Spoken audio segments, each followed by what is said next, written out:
All right. I'm gonna do the third blog. I have like what I have to do open on another screen, but I have this presentation on this screen. So let's go ahead and start. So the movie that I wanted to discuss today, if this can work, was You Will Die at 20. Now, this movie was released in 2019. It was filmed in Sudan in co-production with France, Germany, Egypt, Norway, and Qatar. And basically, the story is that a Sufi sheikh prophesizes that a young boy, Muzammil, will die at the age of 20.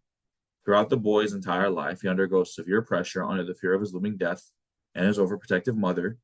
And when he becomes an adult, he meets an old man who gives him a different perspective on life, which he ultimately has to come to terms with and make his final choice.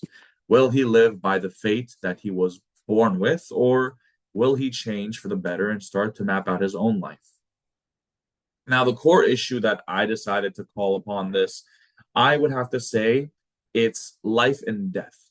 Now, we see this issue manifest in multiple ways across the movie. First, in the first scene, we see that Muzammil is a baby, right? He is born. When babies are born, it's a celebration of life that this baby has the capacity now to become an individual and have their own life. But it's so ironic that as soon as he's born, he's given a death sentence, an impending death sentence that will loom over him for his entire life. It's an interesting interplay because, when we think of babies, we think of long lives, we think of the beginning to a long life. But with this baby being born, death is mentioned right away. Death is prophesized right away, right? And grows older, as Muzammil grows older, his peers treat him differently because he's sort of seen as this cursed child, this child that has a curse on the back of his shoulder. He's a bad child. He's a negative child. He brings unwanted sort of death on the community. Like why is he here? Why is he alive? Why is he doing anything? He should be dead. What's the point of him living his life? Right? He should die. So it's very interesting, right? And his father leaves him. He's in a limbo of sorts because now his father figure has just disappeared from his life.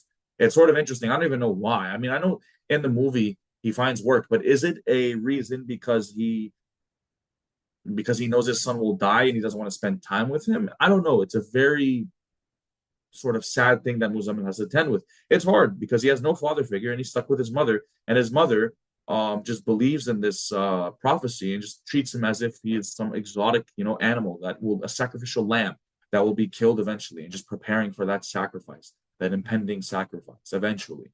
It's just he doesn't have any sort of other voice in his life, which will be important later, and he doesn't have the other voice in his life, maybe from his father, to pull him in the right direction, to wake him up from his limbo, to realize, okay, there's more to live in this life than just loom and be depressed about my impending death, supposedly, right?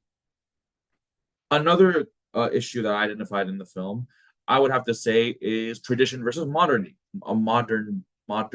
right? So as Muzammil grows older, he meets an important mentor named Suleiman. Suleiman is an old cinematographer that drinks, smokes, and indulges his time with, a prostitute of sorts, a woman that's just not seen as pure to the community. And compared to Muzammil's very rural village community, Suleiman is a stranger. This guy engages with sin like every day. In the Sudanese village where Muzammil grows up, they're very traditional, very religious. They all spend their days learning Quran. They don't really look towards the sins of this world, right? They don't engage in the things that might distract them of sorts, right? So it's Suleiman is shunned as a result. He's a outcast to this community. No one really likes him, and no one advises Muzammil, especially, to like go out and meet this sort of character, right? However, um, when Muzammil eventually does meet Suleiman, Suleiman offers him a different perspective. And specifically, there's a scene where Suleiman actually shows him photographs, of how life is in Khartoum or like the bigger cities in Sudan. And you can see Muzammil sees how it's different, right? People are not as covered. People are dancing. People are having fun. There's more to life than what Muzammil has seen his entire life. Suleiman asks him the hard questions. He challenges his preconceived notions about life and death, and he's telling him like you shouldn't think like this. Like who are you to have your life controlled by some Sufi sheikh, right? He's challenging him to break out of that paradigm that he's been stuck in his entire life. And eventually, I would say this comes to a head of sorts when Muzammil finds out that his love interest actually becomes wed to another man. And after this, he becomes very broken. He realizes Suleiman's wisdom, right? And he becomes sad. And this leads him to do a very, crazy thing at the end of the movie. I want to make sure. Yeah, I didn't mention it in the other slides, but it leads him to do a very crazy thing at the end of the movie where he actually engages in intercourse with the prostitute that Suleiman was affiliated with. This happens after Suleiman's death and his untimely death. And this is sort of like a rebirth, right? Like when Muzammil does and undergoes this horrible sin, it's a rebirth because he has engaged in something that he believes every man should engage in, right? And when he realizes the next day after he wakes up next to her that he hasn't died, he has engaged in something that has, that all people of this life really engage with, like all adults in this life engage with. And he is free, he is broken. He has now broken his chains. He is not restricted anymore to anyone. Everyone thinks he's dead. Everyone's looking for him, and no one has found his body. So they all think he is gone. And now his identity has become destroyed. Now he has a new identity, and he has to find that for himself. He has to solidify that for himself. So he runs after, I think it was a truck at the end of the movie, symbolizing that now is the beginning of his true life. And now he could seek out what he actually wants to do on his own accord because now he has no more strings attached to him. His father, his mother, they all think he's dead, and they didn't really have any hope for him. No one in the village had any hope for him. And the only one who had hope for him, Suleiman, is gone.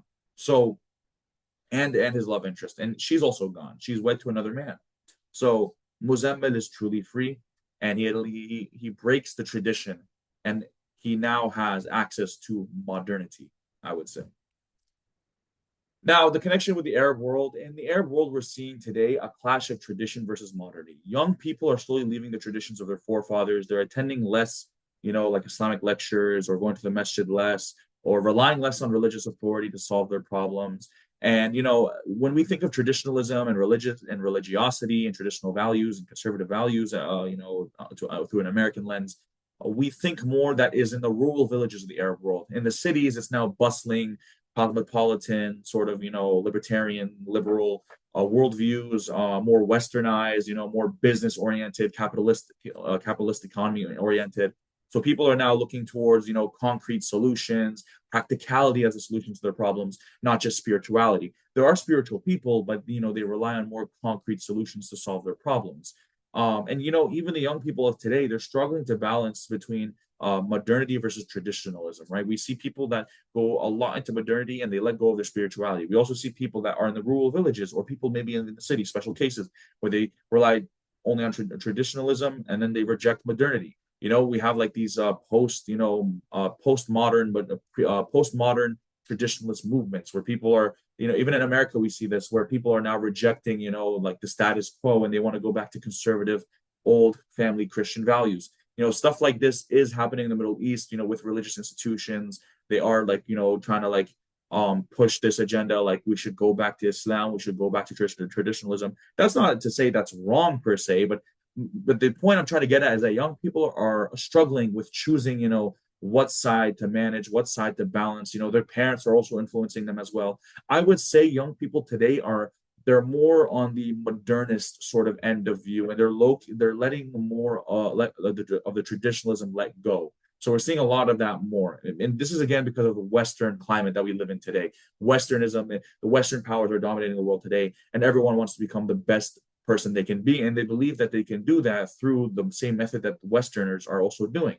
So stuff like humanism and naturalism, that the human is the center of everything, and that the human is the most important thing in this life, and that we should strive to work and work and work in a capitalist economy and make money, make as much money as we can, and provide for our families, right? And then provide for the next generation and go for the highest paying wage jobs. It's a lot of that. It's all money oriented, capitalist oriented, and a lot of more modernist principles that we are seeing. Less focused on traditionalism and religious values. That's what I would kind of say. So we do see this in the Arab world today and across the entire world. And again, like with religious authority, as I said before, Arab populations don't trust their religious leaders as much as they do before, right? There's less reliance on religious leaders, religious communities, religious schools. People do go to Jum'ah on Fridays, right? Maybe some people will go to the masjid during, the daily five prayers. And people, Christians also go to church, but no one really is they don't really look towards the religious leaders as authorities anymore as they once would have been. If you look at the Arab world historically, most of the time it was looking to religious leaders as authority, like Khilafah were divinely chosen, or not divinely chosen, but they were successors of they were in a long line of succession from the Prophet, of the most knowledgeable, the peace be upon him, most knowledgeable people in the world about Islam.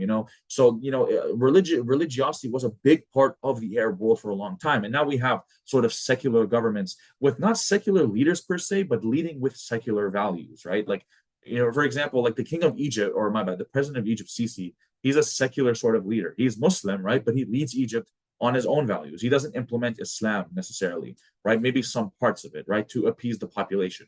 Same argument could be made for even the king of Saudi. It's not 100% Islamic, it's cultural, it's based on Saudi politics, and it does pull a lot of stuff from Islam, but it is not an Islamic form of jurisprudence or governance, right? So people are not relying as much on the religious leaders. They're relying on authority figures and personalities like MBS, Sheikh Abdel Fattah Sisi, the King of Morocco is a good example of that, right? And people distrust them less now because there is a history to this. Like the religious authorities were used as propaganda machines for a lot of these dictators, like Assad and Lebanon and Saddam Hussein and Gaddafi. A lot of these, even in Morocco, like the religious authorities are used as like propaganda, like announcers. Don't go against the king, don't against the government. We are here to help you. We are the best. Nationalistic values, right? So there is like there is some distrust. There is a history of distrust there because people can't really trust these authorities anymore. Like they sold their people out, right? They were helping out the enemies and helping out the oppressors, right? So no one really has blind loyalty anymore to one leader, one religious authority. So it's more personalities now. Can you sway the crowd to your favor? Can you make promises? Can you promise not to be an oppressor to the people? Then they're gonna like you. They're not really gonna care if you're like religious in Islam or you have more knowledge in Islam than the other person. It doesn't matter anymore in this day and age. Now, the analysis. So why does this issue continue? So I say this every time. I don't want to regurgitate the same information. This is a little bit different, but the arrival and influence of the West cannot be ignored. It has had a major influence on all Arab peoples, right?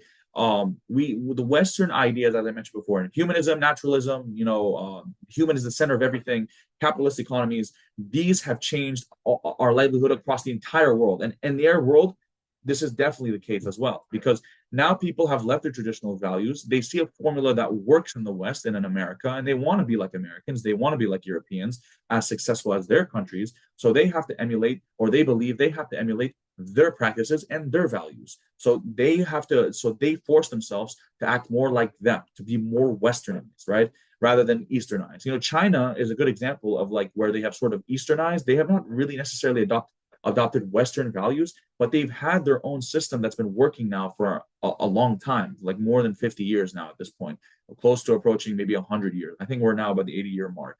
So they've had like their own system. There are other ways to go around this, but the Arab world is so influenced by the West. It's very closely located to the Western world, actually, because China's so far away, right?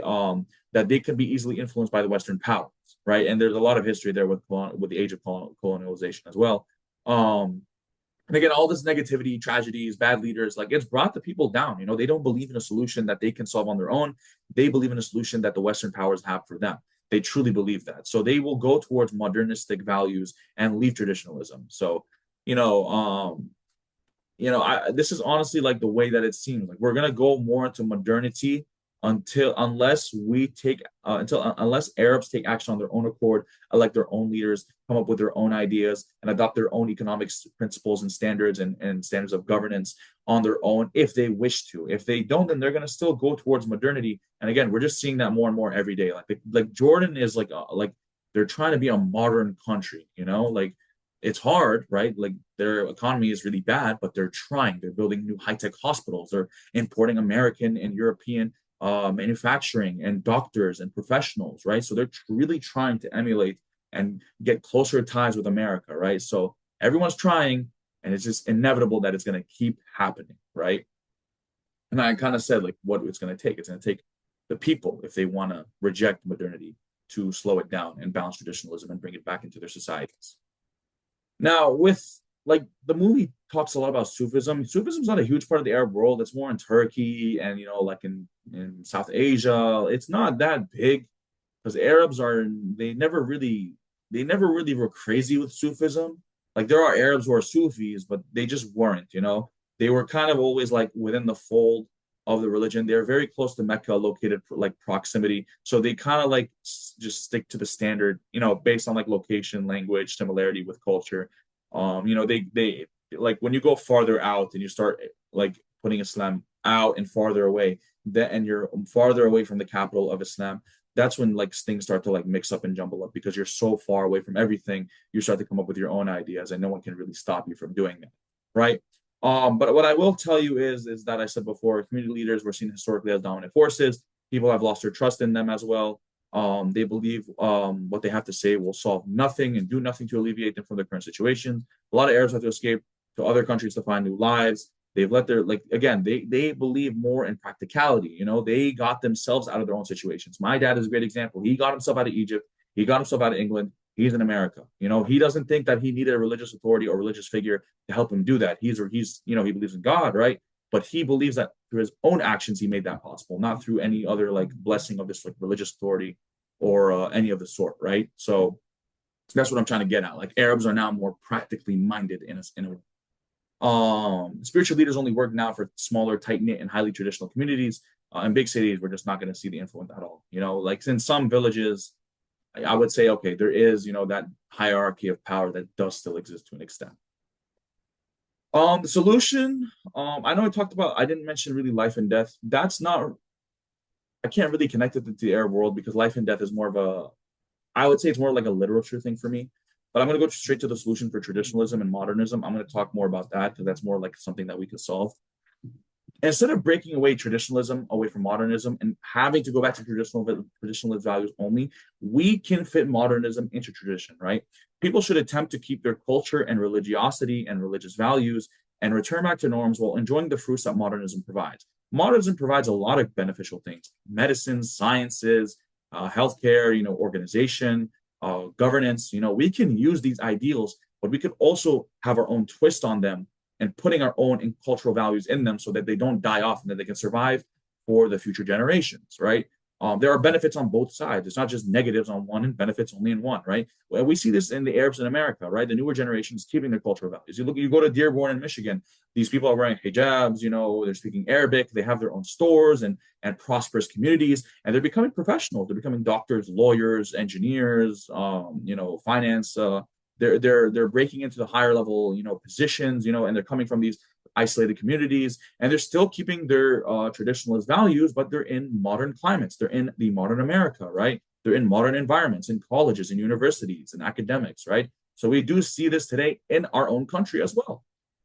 And in the West, community leaders have greater standing and more trust from the people. So yeah, that's another thing. In the West, Arabs are definitely more organized and they're definitely more committed to listening to their spiritual leaders. That's also the fact because they're a minority and they feel that they have to unite against like the majority, and they have to, because there's so few of them, they have to unite into as much as they can and to have as much influence as they can, right? If they're just gonna be split off from each other and being single from each other, they're not gonna have as much influence if they are just separated from each other. So they're gonna collectivize and come together to have some sort of influence. So they trust their spiritual leaders more, they trust their community leaders more, they trust their communities more, they're more involved, compared to Arabs in other countries, right?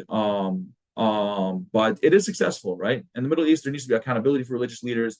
They need to be held accountable because in America, these religious leaders are held accountable. We have examples of religious leaders in America where if they do commit crimes, they are going to be punished. The same could not be said for those same Arab regimes in the past, right? If a religious leader was affiliated with a certain dictator, he's not going to get punished, right? Because he's affiliated with that dictator and he's saying that dictator has all right to rule from God. And that dictator loves that.